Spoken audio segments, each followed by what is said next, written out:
Hey guys, welcome back. We are out at our off-grid cabin, and we need to do a lot of work out here, and much of which we're going to do our best to document all of the work that needs to be done out here. But currently, we came out here to cut down some trees that had fallen in the way of trails that are that we have there. So ideally, we came out with the big gas-powered Stihl MS311, which is a very, very beefy chainsaw. And believe it or not, because I haven't used this thing in a few years, I couldn't get her started. So she's going to the shop. I may try to tinker with it myself, but I really don't have time. It's easier for me to drop it off. So in the meantime, what we've been using is the Dewalt chainsaw, and this thing performs pretty well. It takes, you know, the 20 volt type batteries, and since I have a bunch of them because I use primarily DeWalt tools, I figured why not get a battery powered chainsaw. Maybe it'll be easier for Mrs. Homestead to handle, easier all around. And I tell you, today all of the cutting that was done with this baby because this guy would not start. Now granted, there's still a few logs that I have that are laying across a trail. For example, this big one right here, and that little chainsaw is not enough to cut through here. It's only a 12-inch bar.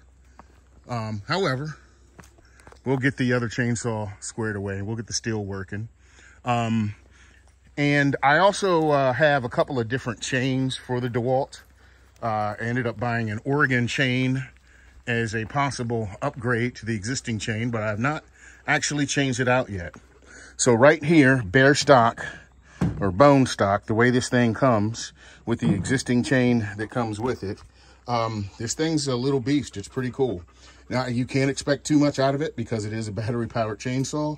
It does have a clutch to where if it gets hung up, it'll just stop and you have to wiggle it out. You're not gonna kind of bury your way through it.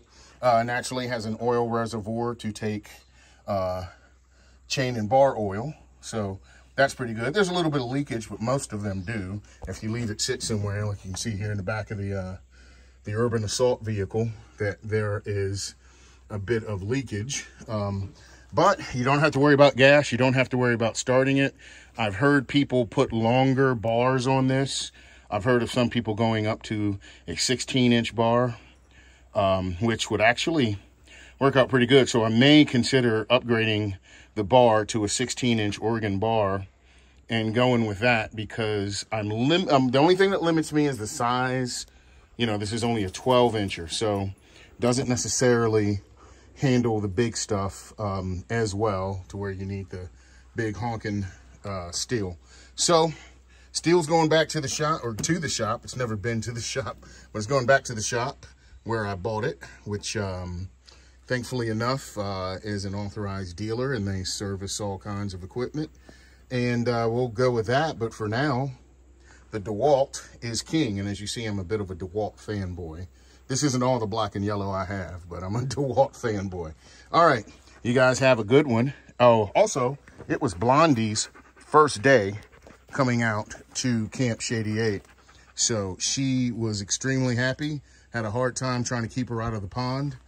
For whatever reason, she finds the pond to be attractive, but she loves the woods. She absolutely loves the woods. So one of the things I may end up getting is a GPS collar, because I don't want to lose her. And the neighbors up over the hill that she's walking up right now, you know, ways back have probably about 3 or 4 dogs, and I just don't want any trouble.